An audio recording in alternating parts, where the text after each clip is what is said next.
Penuntun Saat Teduh Sinode Gereja Kristen Jakarta, Sabtu 10 Oktober 2020.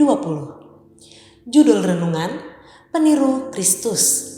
Terambil dari Nat 1 Tesalonika 1 ayat 2-10. Buah pemberitaan Paulus. Kami selalu mengucap syukur kepada Allah karena kamu semua dan menyebut kamu dalam doa kami. Sebab kami selalu mengingat pekerjaan imanmu, usaha kasihmu, dan ketekunan pengharapanmu kepada Tuhan kita Yesus Kristus di hadapan Allah dan Bapa kita. Dan kami tahu, hai saudara-saudara yang dikasihi Allah, bahwa Ia telah memilih kamu. Sebab Injil yang kami beritakan bukan disampaikan kepada kamu dengan kata-kata saja, tetapi juga dengan kekuatan oleh Roh Kudus dan dengan suatu kepastian yang kokoh. Memang kamu tahu bagaimana kami bekerja di antara kamu oleh karena kamu. Dan kamu telah menjadi penurut kami dan penurut Tuhan. Dalam penindasan yang berat, kamu telah menerima firman itu dengan sukacita yang dikerjakan oleh Roh Kudus. Sehingga kamu telah menjadi teladan untuk semua orang yang percaya di wilayah Makedonia dan Akaya. Karena dari antara kamu, firman Tuhan bergema bukan hanya di Makedonia dan Akaya saja, tetapi di semua tempat telah tersiar kabar tentang imanmu kepada Allah. Sehingga kami tidak usah mengatakan apa-apa tentang hal itu. Sebab mereka sendiri bercerita tentang kami, bagaimana kamu sambut, dan bagaimana kamu berbalik dari berhala-berhala kepada Allah untuk melayani Allah yang hidup dan yang benar. Dan untuk menantikan kedatangan anaknya dari sorga, yang telah dibangkitkannya dari antara orang mati, yaitu Yesus yang menyelamatkan kita dari murka yang akan datang.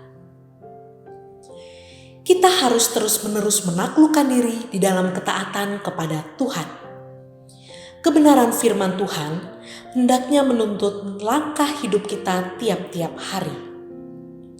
Jika kita tidak takluk kepada Tuhan dan firman-Nya, maka dunia dan nilai-nilai di dalamnya yang akan menaklukkan kita.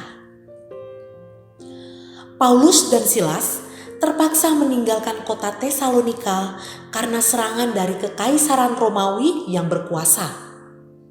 Hal ini menyedihkan hati mereka sebab mereka sangat mengasihi jemaat di sana.